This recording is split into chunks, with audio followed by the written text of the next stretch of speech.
Bienvenidos a la Feria Internacional del Libro de Cali 2020 virtual.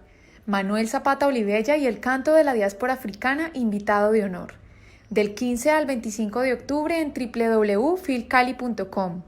Organizan Secretaría de Cultura de Cali, Universidad del Valle y Fundación Spivak. Buenas tardes, agradecemos a todos por su asistencia y les damos la bienvenida a la Feria Internacional del Libro de Cali 2020 virtual, organizada por la Secretaría de Cultura y su red de bibliotecas públicas, la Universidad del Valle y la Fundación Spivak. Como invitado de honor, Manuel Zapata Olivella y el Canto de la Diáspora Africana. Este es un evento apoyado por el Programa Nacional de Concertación del Ministerio de Cultura.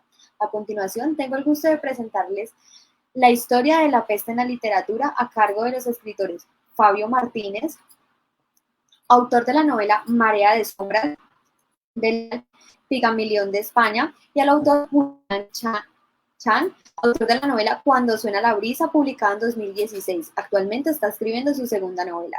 Este es un evento concertado con la Gobernación del Valle del Cauca con el apoyo de Telepacífico. Bienvenidos.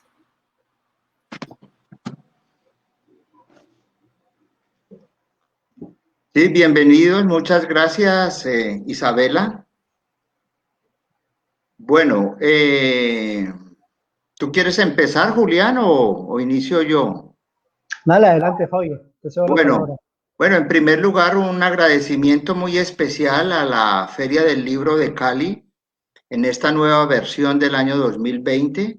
Asimismo, quiero pues agradecerle a la Secretaría de Cultura del Valle, a nuestro querido amigo Leonardo Medina por esta invitación especial en el marco de El Valle y sus letras. Bueno, voy a empezar hablando sobre este tema que nos trae hoy a cuento con nuestro querido amigo, el escritor caleño Julián Chan, la peste y su presencia en la literatura, pues a lo largo de la historia. Quiero empezar diciendo, como lo anotaba el filósofo de origen judío Harari, que en el mundo desde el mundo de la antigüedad, digámoslo así, ha habido tres grandes episodios fuertes que han determinado el curso de la historia de los seres humanos, ¿ya? Esos tres grandes, digámoslo así, eventos importantes que siempre han sacudido a la historia de la humanidad han sido las guerras, ¿no? El hambre y las pestes, o sea, las enfermedades, ¿cierto? Y contra ese tres tipos de pandemias, porque la guerra es también una forma de pandemia deliberada, es una forma de pandemia bélica y deliberada, y el hambre es otra pandemia social que cada vez más crece pues en el mundo, ¿cierto?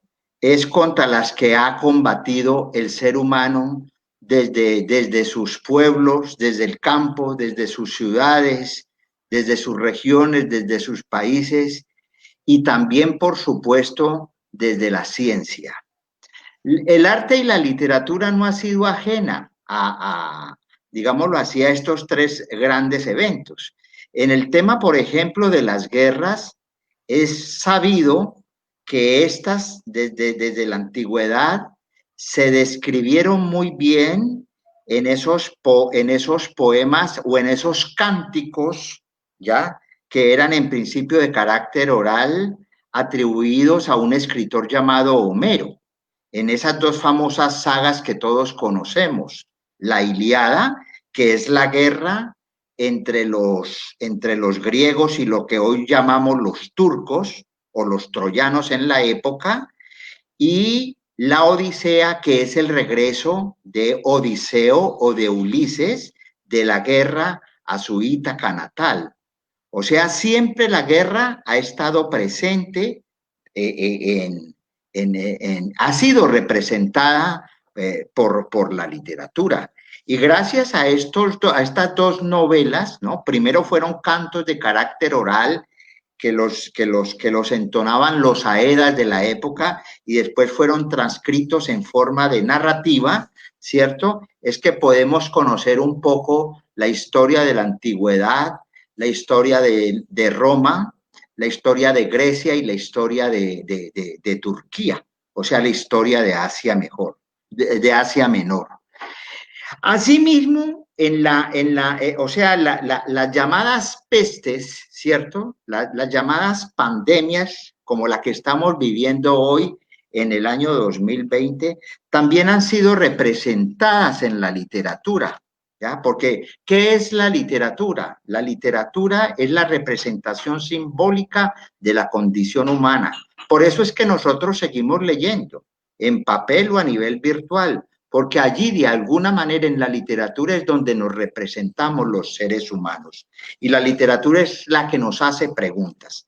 Pues bien, en el siglo XIV, o sea, en los albores, ¿no?, del Renacimiento y en ese periodo de declive de la famosa Edad Media, hay un escritor muy interesante de origen italiano llamado Giovanni Boccaccio, que le toca vivir en el año de 1349 la famosa peste bubónica que era transmitida por las ratas, ¿cierto?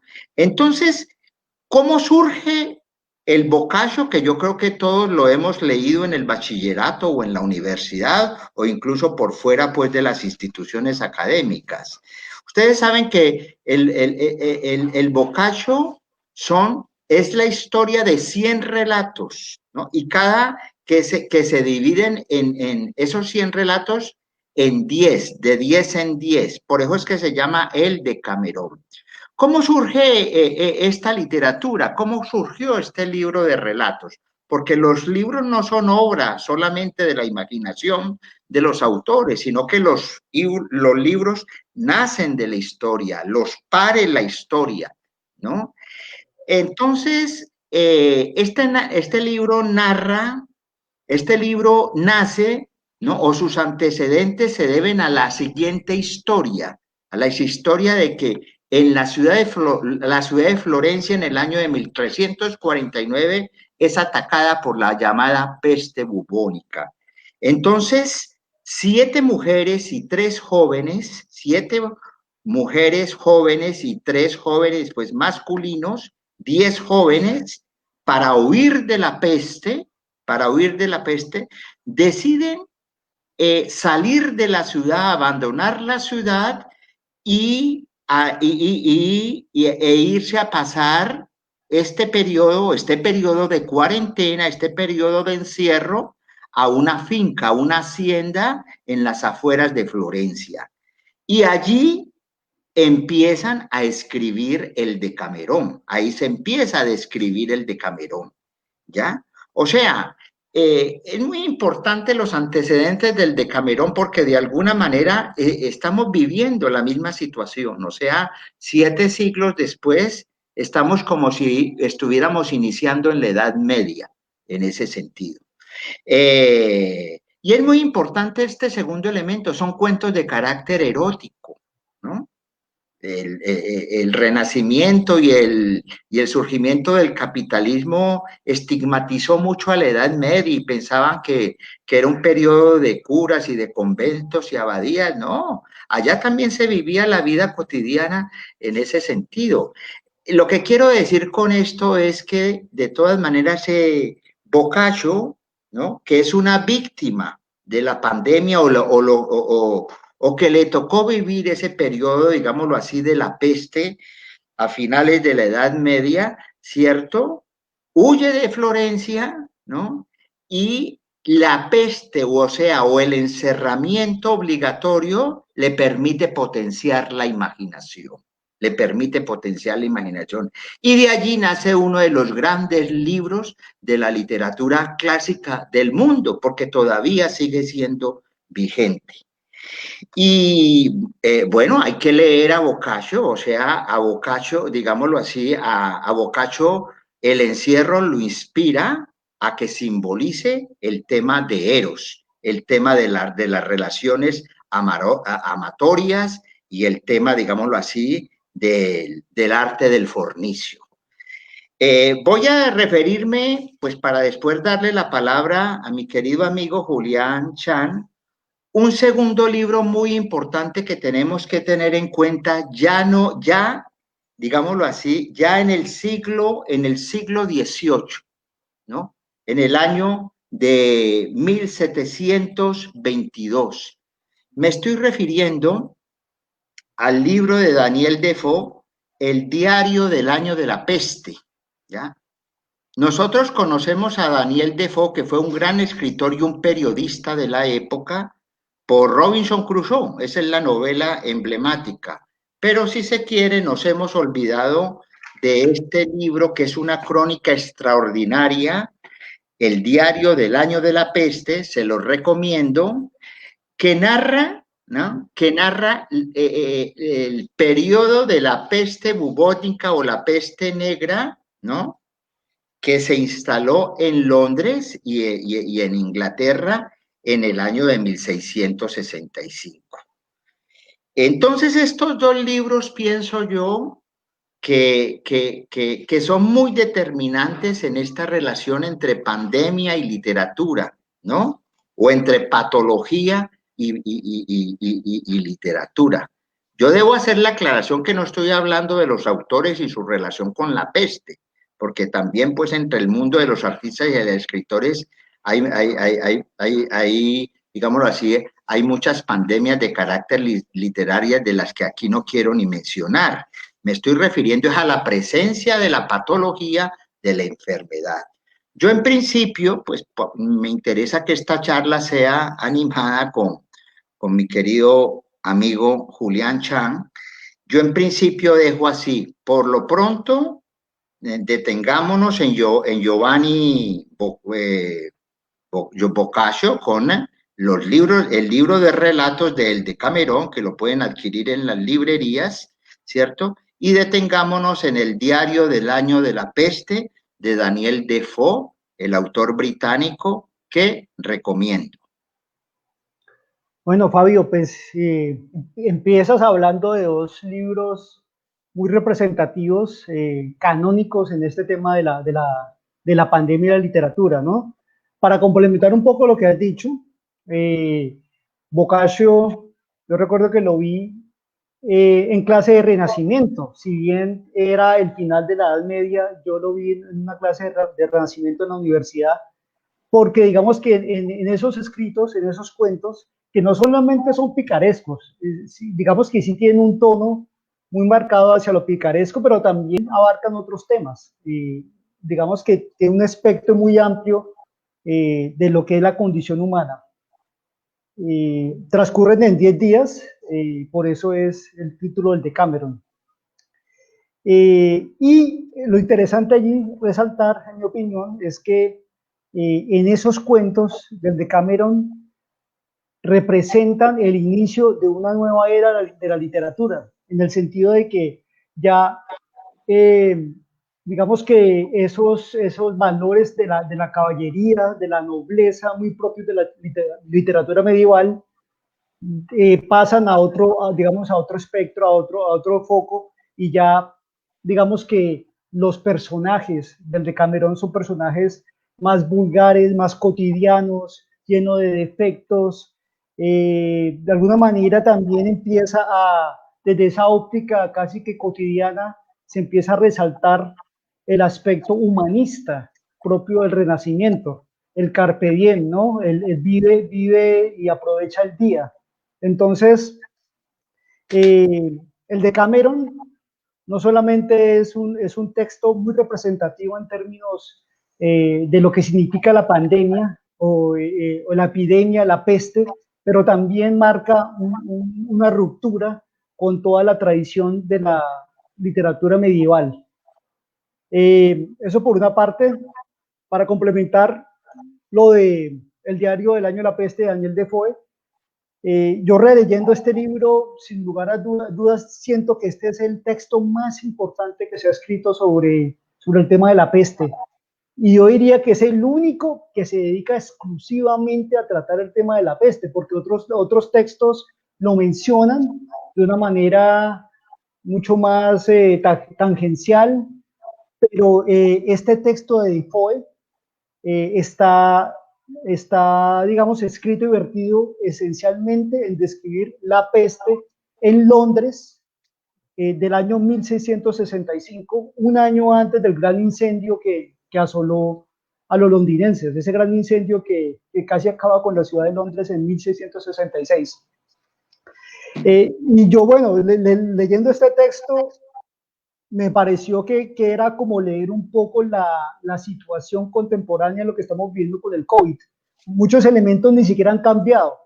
Por ejemplo, es una especie de crónica, aunque se deduce que Defoe utilizó mucho de la técnica de lo que se llaman recuerdos inventados, porque él vivió posteriormente y reconstruyó esta ficción, posiblemente a partir de muchos recuerdos que se inventó.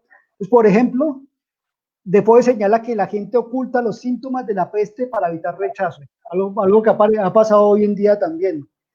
La epidemia se va tomando Londres en barrios y por sectores, y esto es diferente a lo que sucedió esta vez, que esto fue similar en el sentido de que empezó en un país, después en otro país, y íbamos sintiendo que la pandemia iba llegando poco a poco a nuestro país. Pasó similar en Londres, barrio por barrio se fue tomando pues la ciudad. Surgen nuevos oficios y negocios. Con la epidemia de la peste en Londres, Defoe señala que salieron curanderos, adivinos, brebaje, charlatanes, personajes que no eran tenidos en cuenta por el statu quo, empiezan a surgir porque se vuelven importantes ante la esperanza y la expectativa de la gente. Una nueva ordenanza salió y las casas donde los apestados residían eran señaladas de una manera legal. Si uno se pone a dar cuenta aquí, lo que hicieron con los médicos o con ciertos médicos, que los señalaran y los estigmatizaban y más o menos decían, ahí viven, es algo muy similar a lo que pasó. Los enfermos les tocaba morir en soledad para no contagiar a la familia. Mataban gatos y perros, contaba Defoe en el texto el rey de la peste. De la peste, mataban gatos y perros. El rey peste, pero también en el libro de Defoe. Entonces, en algún momento hubo cierta aversión con los animalitos aquí en este tema del COVID, matando perros y gatos. Y lo más peligroso, decía Defoe en este libro, era que eran los asintomáticos, aquellos que no sabían que tenían la peste, pero que podían contagiar a un montón de gente. Por un tiempo, el gobierno allí municipal de Londres silenció el tema, porque no querían causar pánico y no sabían realmente a qué atenerse, algo que pareció tan parecido a lo que sucedió también con el gobierno chino, ¿no?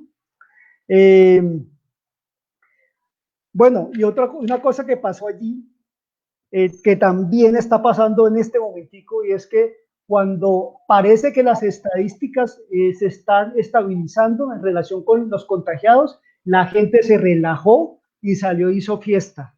Y otra vez empezaron los rebrotes. Entonces, para mí ese texto de Defoe es la radiografía más precisa para incluso entender lo que estamos viviendo hoy en día con el COVID. Por ahí dejo por ahora, Fabio. Bueno, no, muy bien tu intervención y muy buen que traigas a cuento aquí al gran escritor norteamericano Edgar Allan Poe. Sí, o sea, lo que sucede con la pandemia del siglo XXI, ¿cierto? Es que hemos vivido un regreso a la Edad Media, ¿no? Por esa razón hay que, digámoslo así, por esa razón los grandes desarrollos científicos y tecnológicos no necesariamente garantizan la sobrevivencia y la perdurabilidad del ser humano, porque ante la inminencia de una pandemia que fue declarada pues en el mes de marzo del presente año, el mundo prácticamente, ni el mundo científico, ni el mundo médico, ni el mundo político, ¿no? Ni el mundo social en general estaba preparada, digámoslo así, para hacerle frente a esta peste del siglo XXI. Y lo primero que se nos ocurrió fue tomar medidas propias del medioevo, Por esa razón tiene tanta actualidad el Decamerón de Boccaccio y tiene tanta actualidad el Diario del Año de la Peste de Daniel Defoe, porque si ustedes ven, por ejemplo, íconos e imágenes de la época, ustedes van a encontrar en la época de la peste, de la llamada peste negra, que mató la tercera población de la época de europea, prácticamente arrasó con el continente europeo, ¿cierto? Van a encontrar figuras de seres humanos con sus tapabocas como en forma de pájaros, etcétera, etcétera.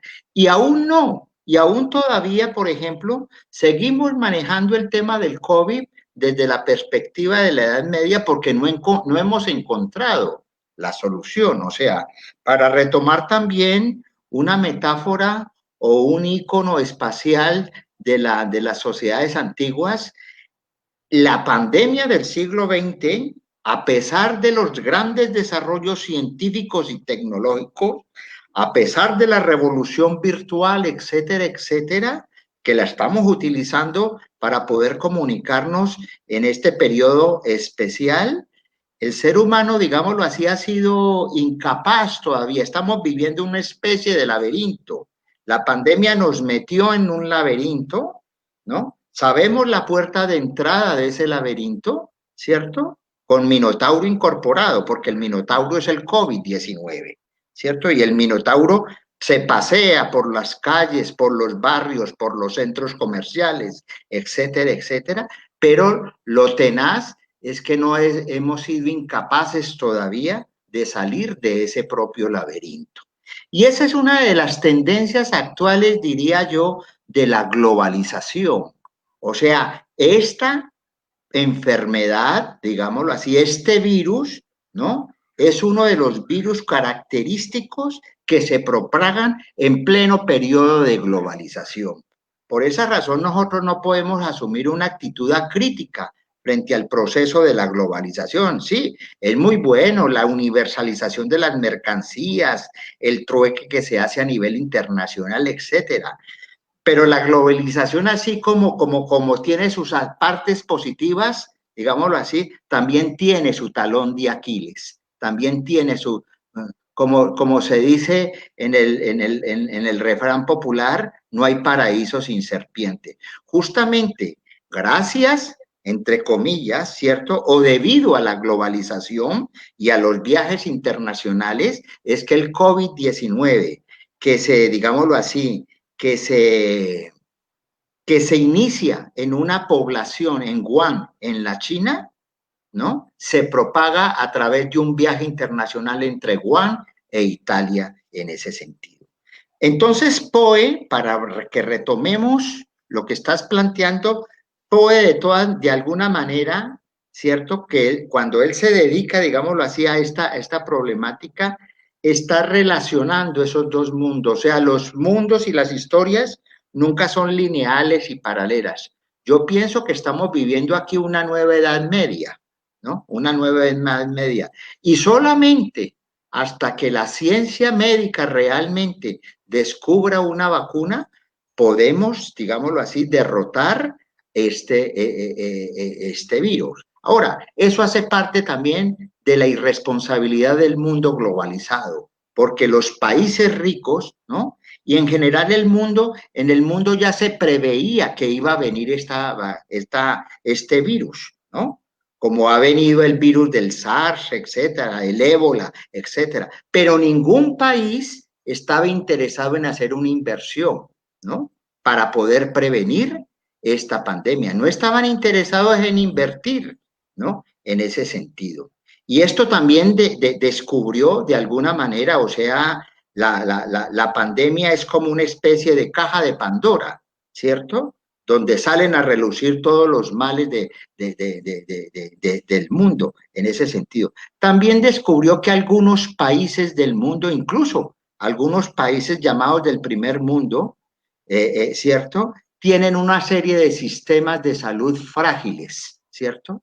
Tienen una serie que realmente no pueden dar respuesta, digámoslo así, a las necesidades apremiantes que exige digámoslo así, esta situación anormal. Es un retorno a la Edad Media, gústenos o no nos guste, porque todavía andamos como en la Edad Media, como en la época de Boccaccio.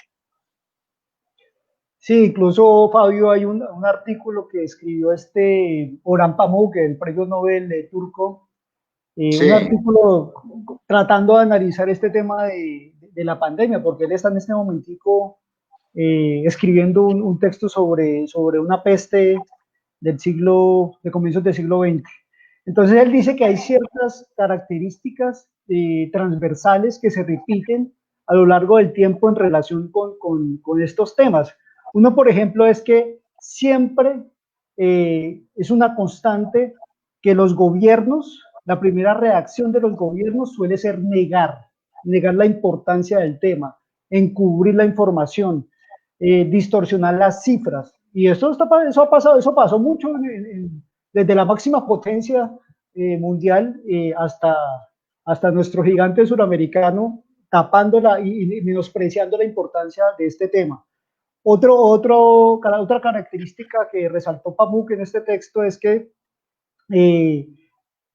con estos temas de las pestes y las epidemias y las pandemias se crean infinidad de rumores falsos, información errada. La gente entra en una espiral de desinformación permanente.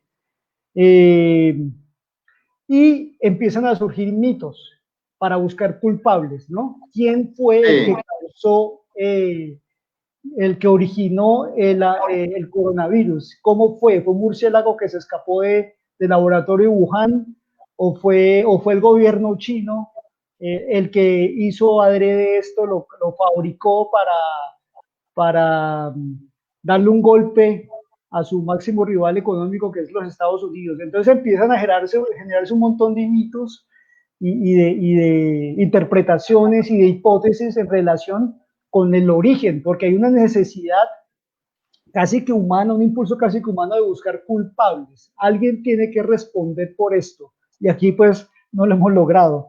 Sin embargo, anota Pamuk que a diferencia de la Edad Media, por ejemplo, que tú anotabas, en esta época contamos con unos sistemas de datos más precisos en relación con que ya no hay tanto, puede haber rumores callejeros, pero hay unas versiones oficiales que nos pueden guiar y el miedo, en ese sentido, empieza a ser más compartido. Es decir, mi miedo es válido porque estamos frente a una amenaza colectiva y en ese miedo compartido, pues nos encontramos, ¿no? Pero sin lugar a dudas, yo también estoy de acuerdo contigo en que hay elementos muy arcaicos inclusive de pronto antes de lo medieval, del mundo antiguo, que todavía están muy presentes en la misma psique y la conciencia humana, porque se ve así en la manera en cómo enfrentamos un miedo global como este. Bueno, sí, sí, estoy de acuerdo en ese sentido. O sea que la pandemia ha sido como una especie de caja de Pandora, donde han salido todos los males también de la humanidad. El presidente Bolsonaro del Brasil decía que era una simple gripiña, ¿cierto? Y el presidente Donald Trump nos invitó a que atacáramos la pandemia con cloros y con detergente. Y los dos terminaron contagiados, ¿no? Los dos terminaron contagiados. Y curiosamente, pues quedaron contagiados porque como no creían en el virus, pensaban que eso hacía parte de la mitología china, pues sí, no se cuidaron y la consecuencia de no cuidarse justamente fue esa, que atraparon pues el virus. Por esa razón es recomendación para todo el mundo, incluso para los escritores, porque a veces hay escritores que piensan que son eternos, ¿cierto? ¿Ah? Que no se van a ver contagiados por nada, ¿cierto? Es necesario que así se haya abierto el mundo, pero el virus todavía permanece. Y por esa razón se tienen que tomar medidas de seguridad. Bueno, Julián, en el siglo XX hay un escritor muy importante de origen árabe, de origen argelino, ¿no? Que escribió una novela famosa en los años 60, en los años 50, perdón. Me estoy refiriendo a Albert Camus, pues la gente cree que él es francés, él fue nacionalizado en Francia, pero su origen es argelino. Él es del norte de África, un pied noir que le llamaban los franceses, ¿no? Y escribió una novela fabulosa que yo la recomiendo al lector que se llama La peste, ¿no? Que ya es como digámoslo así, el virus o los virus que se mueven en el siglo XX, ¿cierto? Y es una novela de ficción, ¿no? Es una novela de ficción, es la historia de una peste que es transmitida a partir de las ratas, ¿no? Y que empieza de una manera muy sigilosa en una ciudad portuaria del norte de África sobre el Mediterráneo, y entonces esas ratas empiezan a producirse y a reproducirse, ¿no? Y empiezan a establecer y a tener una relación con los seres humanos y empiezan a contaminar a los seres humanos, ¿no? Ahora, la metáfora que él inventa, que Albert Camus inventa allí en La peste de Camus, por supuesto, la primera referencia es inminente, ¿no? La novela está relacionada con un tema de tipo pandémico en un pueblo o en una sociedad o en una ciudad, que eso es posible. Pero también allí la peste se ve, ¿no? Porque todo el mundo, no solamente los seres humanos, son contagiados por este virus que es transmitido por las ratas, ¿cierto? Sino que también ese virus llega a las instituciones del Estado, llega a la justicia, llega al Congreso de la República y llega hasta la presidencia de la República. O sea, allí el genio de Camus establece una relación polisignificante muy interesante para plantear que de alguna manera la peste está muy, digámoslo así, muy entronizada y se relaciona mucho con la corrupción, ¿no? Con la corrupción. Hay otra interpretación, Fabio, que es que como Camus peleó en la resistencia antinazi en Sí, Francia, fue soldado, entonces de alguna manera es una interpretación, por supuesto, que la peste simboliza el nazismo, porque estamos hablando también de aquella época de la Segunda Guerra Mundial, entonces que es una representación del nazismo, obviamente es una interpretación, ¿no? sí, sí, claro, sí, sí. De todas maneras, o sea, la representación más inmediata cuando uno se acerca a esta obra de Camus es, es esa escena patética y trágica, casi que infernal, ¿no? Es una, ¿no? De cómo unas ratas, ¿cierto? Empiezan a transmitir el virus a los seres humanos, y efectivamente también los seres humanos que viven en esta población portuaria sobre el mar Mediterráneo tienen que empezar a escapar, tienen que empezar a huir. Camus era un escritor que fue caracterizado como un escritor existencialista, porque él escribió, yo diría que él escribió, pues su literatura es vasta, es amplia, pero hay dos libros emblemáticos mm, en Camus, que es El extranjero, ¿ya? Y La peste, o sea, el libro que estamos hablando en ese sentido. Porque de todas maneras, Camus, siendo un hombre del tercer mundo, ¿cierto? Habiendo nacido en Argelia y radicado mucho más tarde, pues, en la ciudad de París, era un intelectual europeo, o considerado un intelectual europeo, un poco que estaba fuera de lugar, ¿no? Era fuera de lugar, porque el francés era Jean-Paul Sartre Ah. o Simone de Beauvoir. En cambio, él era un intelectual un poco que venía, digámoslo así, de un país que no hacía parte del canon de la cultura de Occidente, y que de todas maneras había bebido Un alber- de la cultura de Occidente, ¿no? ¿Sí, Julián?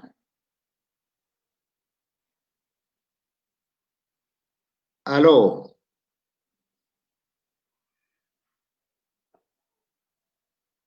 ¿Julián?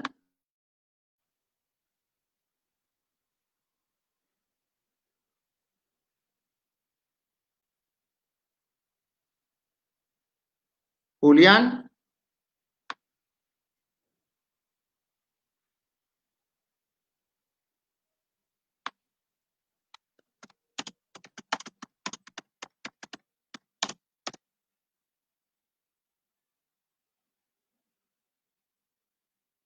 Julián.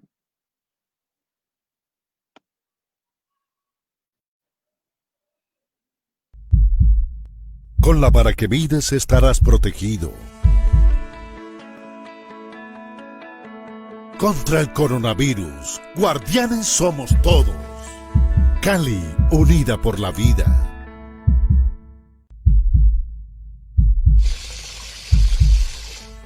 Agua que no es de beber, úsala para proteger. Contra el coronavirus, guardianes somos todos. Cali, unida por la vida. En Cali somos puro corazón por la cultura. Somos una ciudad que baila, que canta, que vive el arte y que vibra con sus festivales. Ahora más que nunca nuestra cultura sigue viva y por eso se transforma para vivir en casa nuestras tradiciones. Conectemos nuestros corazones de salsa, de danza, cine, lectura, teatro, ballet, poesía, pacífico, feria y todo lo que nos hace vibrar de alegría y conectémonos en familia con el sentir de nuestra cultura. Festivales de Cali 2020. Con el corazón vivo, la cultura en casa. Bienvenidos a la Feria Internacional del Libro de Cali 2020 virtual, que tendrá lugar del 15 al 25 de octubre. Manuel Zapata Olivella y el canto de la diáspora africana. Invitado de honor.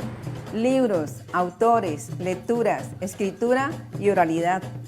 Acceso gratuito para todos. Los esperamos en www.filcali.com. Organizan la Secretaría de Cultura de Cali, la Universidad del Valle y la Fundación Speakwalk. Los esperamos.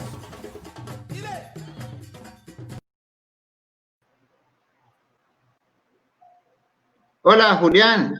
Bueno, nos perdimos en el ciberespacio. Problemas técnicos, pero bueno, ahí estamos. Bueno, Fabio, ya sí, que estás hablando de Camille, yo tengo una pregunta que no quiero dejar pasar por alto, y es que al final en un pasaje de tu novela Marea de Sombras, hay una especie de guiño a Camille, tal vez. Me gustaría preguntarte, porque en la bahía de Sius llega una rata y empieza a ver después de un tsunami, empieza a haber una especie de epidemia también, de peste, en tu novela. Entonces quería saber si eso fue un guiño a Camille de alguna manera. Sí, que aparece una rata, ¿no? Allí, ¿no? Varias ratas. Varias ratas, sí. No, sí, claro. O sea, yo no soy un autor, digámoslo así, desprevenido, ¿no? Entonces yo he leído a Camus y de alguna manera pues quise insertar ese elemento porque, a ver, pues para contarle un poco al lector, Marea de Sombras es una novela que transcurre en el puerto de Buenaventura, en nuestro bello puerto de Buenaventura, y que narra un poco la historia bella y también violenta de los últimos años de este puerto situado sobre el Pacífico colombiano. Entonces es una novela negra, dura, donde se indaga, es una novela policíaca donde se pregunta sobre la suerte de una mujer de origen mulato que ha sido desmembrada. Volvemos pues a la Edad Media y a la edad de la barbarie en pleno siglo XXI, ¿cierto? Y entonces, al final se insinúa en la novela un tsunami, porque eso fue una historia que yo saqué de un amigo afrodescendiente allá porteño, que vivíamos una época de violencia terrible en el año 2012 en el puerto, un pico de la violencia como se llamaba, y yo le pregunté a él se las picaba de sociólogo, pero él iba pues a comer pargo rojo ahí a la sede de la Universidad del Valle, y le pregunté que cómo se resolvía el tema de Buenaventura, y él se quedó pensando como Sócrates, y me dije, mire, profesor, esto se resuelve con un tsunami, o sea que quede arrasado todo. Entonces yo quise meter al final digámoslo así, ese elemento de la rata, digámoslo así, para simbolizar un poco el tema de la corrupción. Ahí está mostrando el libro mi querido amigo Julián Chan, ¿ya? Es un guiño, efectivamente, que yo le hago a Albert Camus, o sea, los escritores vivimos haciéndole guiños a las novias y a los grandes clásicos de la literatura. Esa novela fue publicada en el año 2018 por la editorial Cial Pigmalión de España. Es una novela, pues, hagamos un poquito de publicidad política pagada, así mismo como Cuando suena la brisa de Julián Chan. Esos dos libros los pueden encontrar en las librerías nacional de la ciudad y del país. Me recomiendo Marea de Sombras. Ya quedamos, sí. Nos queda poquitico tiempo, Fabio. Sí, mira, lo otro que yo te iba a decir es que, bueno, están saliendo también, yo sé que con la pandemia, no solamente en Cali, en Colombia, sino que en el mundo, la mejor manera, digámoslo así, de hacerle frente a la pandemia es cuidándose, por supuesto, pero aprovechando la imaginación, porque en los encierros todos estamos todos somos como una especie de Gregorio Samsa, ¿cierto? Encerrados en nuestra habitación. En las pandemias se potencia mucho la imaginación. Entonces los pintores están produciendo muchos cuadros y los escritores y poetas están haciendo muchos libros. Creo que Shakespeare escribió Otelo, si no estoy mal, en una de esas pandemias también. Claro, porque estaban a la orden del día en la época de Shakespeare, en la época en la época de Cervantes, ¿cierto?Estaban en esas, además pues no tenían, digámoslo así, el desarrollo científico en el terreno de la medicina como lo tenemos nosotros en la actualidad. Yo voy a recomendar aquí un libro que salió en Madrid, pero que está aquí, se consigue en la librería nacional del país, en las principales librerías del país, que se llama Cuarentena Literaria, que son 40 relatos de diferentes autores de todas partes del planeta que narran pues la historia, escriben un cuento, un relato o una crónica sobre el tema de la pandemia. Ese es un libro publicado por Cial Pigmalión de España. Y va a salir una literatura pandémica, si se quiere, ¿no? Sí, o sea, va a salir una literatura porque la literatura nos sirve a todos como para exorcizar, digámoslo así, la dureza de la vida. Y hemos estado viviendo en una situación bastante difícil, de todos, unos más que otros, pero el arte y la literatura es una especie de sinecura, ¿no? Es una especie de cura del espíritu. Entonces, es una forma de resistir, es una forma de resistir, y yo le diría a los lectores, y por eso bienvenida a la Feria del Libro de Cali, que se haya hecho en estas condiciones, pero bienvenida, y bienvenida el programa de la Gobernación del Valle, el Valle y sus autores, porque es una manera de estimular la lectura, o sea, para no deprimirnos, porque a veces el encierro fatiga, ¿no? Ser Gregorio Samsa y convertirse en insecto no es fácil, y nosotros somos como proyectos de insectos en este momento, ¿ya? Bueno, o insectos virtuales, ¿no? Entonces, están saliendo libros, creo que tú también tienes allí una lista Sí, pues, íbamos a leer sobre el ensayo de la ceguera de Saramago, pero no nos quedó tiempo, ese lo recomiendo porque es fabuloso.